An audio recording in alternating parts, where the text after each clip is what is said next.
बाळ, फ्रीजमधून श्रीखंड काढ ना. आम्ही पूर्वी घरीच बनवायचो श्रीखंड. त्याची चवच वेगळी होती. आता काय सगळं रेडीमेड. आजी, हे श्रीखंड खाऊन बघ. आज तुझ्या आईनं घरीच बनवलं की काय?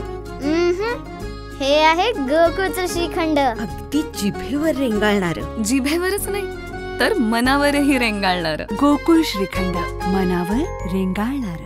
नेतृत्व दिशाहीन असल्यामुळे लोक काँग्रेसमध्ये राहण्यास उत्सुक नसल्याचं मत माजी मुख्यमंत्री अशोक चव्हाण यांनी व्यक्त केलं आहे. काँग्रेसला फोडण्याची गरजच राहिली नाही, कारण की काँग्रेसमधली नेतृत्व दिशाहीन आज झालं असल्यामुळे लोकांना भविष्यवती दिसत नाही, हे वस्तुस्थिती आहे.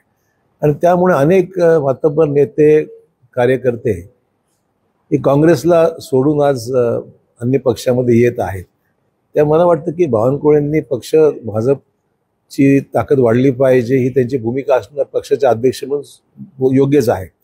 परंतु सांगण्याची गरज नाही, आपोआपच लोक आज काँग्रेसच्या एकंदरीत नेतृत्वाचं जे काही अपयश आहे किंबहुना दिशाहीन अशा प्रकारची परिस्थिती झाली असल्यामुळे लोक काँग्रेसमध्ये राहण्यास उत्सुक नाही आहेत. ते आता नवीन आहेत, त्यांना अनुभव बराच यायचा आहे. अजून आम्ही 50 वर्ष काँग्रेसमध्ये काम केलं आणि त्यातले सगळे कोण कोणाला गिळतंय हे आम्ही अनुभवलेलं आहे सगळं काँग्रेसमध्ये.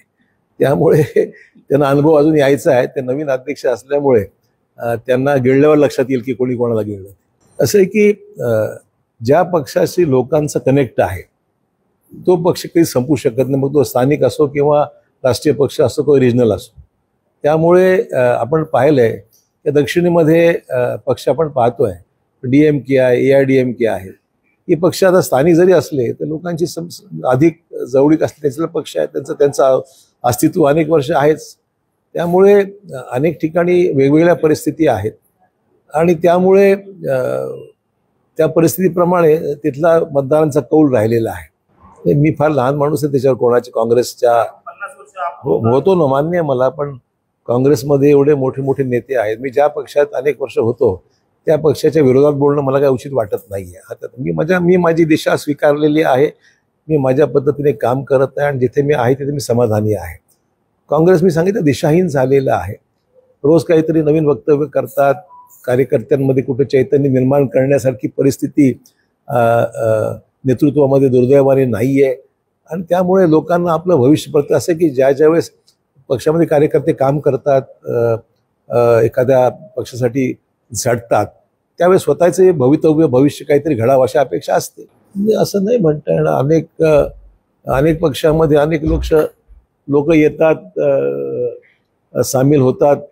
याचा त्या पक्षाची आयडियोलॉजी, त्या पक्षाची तत्व, त्या पक्षाची भूमिका घेऊन चालावं लागतं.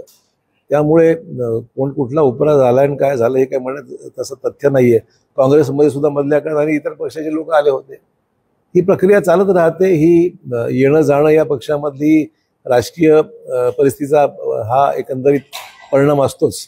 आणि त्यामुळे कुठल्याही पक्षावर मी टीका करणं उचित समजत नाही. लोक येत आहेत, जॉईन होत आहेत.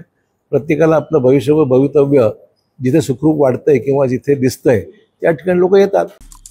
आमचे दिवसभरातले सर्व अपडेट्स, ताज्या घडामोडी आणि थेट लाईव्ह पाहण्यासाठी सबस्क्राईब करा, लाईक करा कोकणचं नंबर 1 महा चॅनल कोकण 7 लाईनचं YouTube चॅनल.